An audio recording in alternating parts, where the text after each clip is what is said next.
ವೀಕ್ಷಕರೇ, ಇದು Bhatkal one media. ನಾನು MR ಮಾನೆ.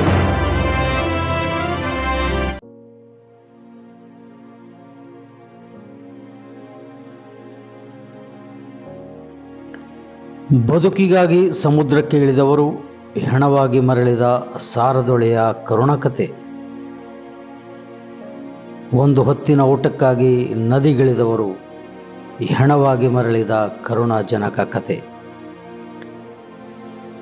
ಕಪ್ಪೆ ಚಿಪ್ಪಿನ ಹುಡುಕಾಟಕ್ಕೆ ತೆರಳಿದ ಕುಟುಂಬಗಳ ಮೇಲೆ ಅಪ್ಪಳಿಸಿದ ಮೃತ್ಯುವಿನ ಅಲೆ. ಭಟ್ಕಳ ತಾಲೂಕಿನ ಒಂದು ಪುಟ್ಟ ಹಳ್ಳಿ. ಬಡತನದ ನಡುವೆ ಬದುಕು ಕಟ್ಟಿಕೊಳ್ಳುತ್ತಿದ್ದ ಶ್ರಮಜೀವಿಗಳ ಕುಟುಂಬಗಳು. ಪ್ರತಿದಿನದಂತೆ ಭಾನುವಾರವೂ ಅವರು ನದಿಗೆ ಇಳಿದಿದ್ದರು. ಆದರೆ ಆ ದಿನದ ಪ್ರಯಾಣ ಅವರ ಬದುಕಿನ ಕೊನೆಯ ಪ್ರಯಾಣವಾಗುತ್ತದೆ ಎಂದು ಯಾರೂ ಊಹಿಸಿರಲಿಲ್ಲ. ಶಿರಾಲಿಯ ಸಾರದೊಳೆಯ ಭಾಗದ 14 ಮಂದಿ ದಿನನಿತ್ಯದ ಜೀವನೋಪಾಯಕ್ಕಾಗಿ ತಟ್ಟಿಹಕ್ಕಿಲು ಸಮೀಪದ ವೆಂಕಟಾಪುರದ ನದಿಗೆ ತೆರಳಿದ್ದರು. ಕಪ್ಪೆಚಿಪ್ಪು ಅಂದರೆ ಮಳ್ವಿ ಸಂಗ್ರಹಿಸುವ ಕೆಲಸವೇ ಅವರ ಬದುಕಿನ ಆಧಾರ. ಬೆಳಿಗ್ಗೆ ಮನೆ ಬಿಟ್ಟವರು ಸಂಜೆಗೆ ಮರಳಿ ಬಂದದ್ದು, ಕೆಲವರು ಜೀವಂತವಾಗಿ ಅಲ್ಲ, ಹೆಣವಾಗಿ. ನದಿಯಲ್ಲಿ ಚಿಪ್ಪು ಸಂಗ್ರಹಿಸುತ್ತಿದ್ದ ವೇಳೆ ಏಕಾಏಕಿ ನೀರಿನ ಸೆಳೆತ ಹೆಚ್ಚಾಯಿತು. ಕ್ಷಣಾರ್ಧದಲ್ಲಿ ಹಲವರು ನೀರಿನ ಸುಳಿಗೆ ಸಿಲುಕಿದರು. ಕೂಗಾಟ, ಆತಂಕ, ಪ್ರಾಣ ಉಳಿಸಿಕೊಳ್ಳಲು ಹೋರಾಟ.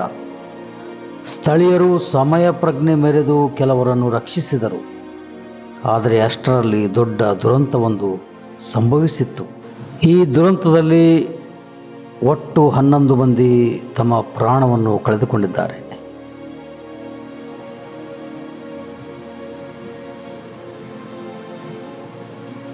ಕುಟುಂಬಗಳು ಇನ್ನೂ ಕಣ್ಣೀರಿನಲ್ಲಿ ಕಾಯುತ್ತಿವೆ.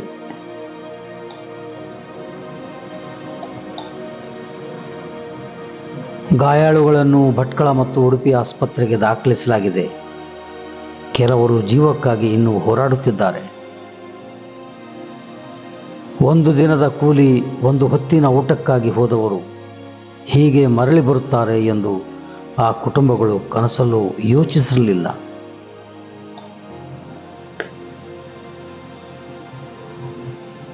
ಮೊನ್ನೆಯೂ ಹೋಗಿ ಬಂದಿದ್ದೆವು, ಇಂದು ಯಾಕೆ ಹೀಗಾಯಿತು ಗೊತ್ತಿಲ್ಲ ಎಂದು ಕಣ್ಣೀರಿಡುತ್ತಿರುವ ಮಹಿಳೆಯ ಮಾತು ಇಡೀ ತಾಲೂಕಿನ ಮನಸ್ಸನ್ನೇ ಕಲಕಿದಂತಾಗಿದೆ. ತಾಯಿಯನ್ನು ಕಳೆದುಕೊಂಡ ಮಕ್ಕಳು, ಮಕ್ಕಳನ್ನು ಕಳೆದುಕೊಂಡ ಪೋಷಕರು, ಒಂದೇ ಕ್ಷಣದಲ್ಲಿ ಅನಾಥವಾದ ಕುಟುಂಬಗಳು.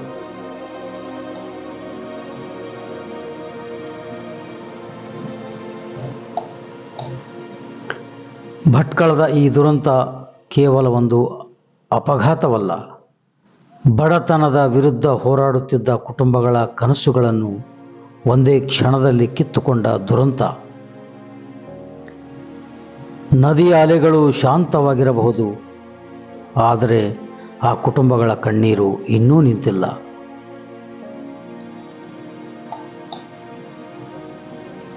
ಮೃತರ ಆತ್ಮಕ್ಕೆ ಶಾಂತಿ ಸಿಗಲಿ ಎಂದು Bhatkal one media YouTube channel ಪ್ರಾರ್ಥಿಸುತ್ತದೆ. ಧನ್ಯವಾದಗಳು ವೀಕ್ಷಕರೇ. ನಮ್ಮ ವಿಡಿಯೋಗಳು ನಿಮಗೆ ಇಷ್ಟವಾದಲ್ಲಿ ನಮ್ಮ ಯೂಟ್ಯೂಬ್ ಚಾನಲ್ ಸಬ್ಸ್ಕ್ರೈಬ್ ಮಾಡಿಕೊಳ್ಳಿ ಮತ್ತು ನಮ್ಮ ವಿಡಿಯೋಗಳನ್ನು ನಿಮ್ಮ ಸ್ನೇಹಿತರೊಂದಿಗೆ ಹಂಚಿಕೊಳ್ಳಿ.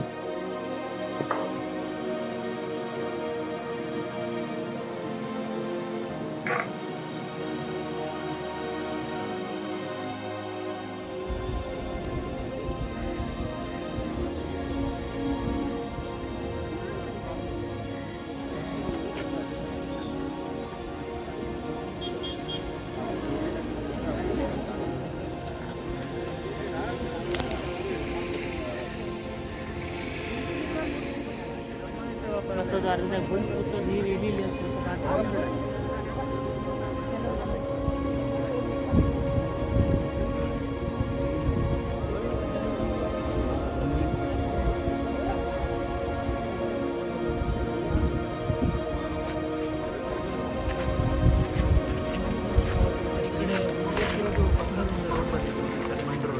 ಆ ರೋಡ್ ಒಳಗಡೆ ಬರಬೇಕು.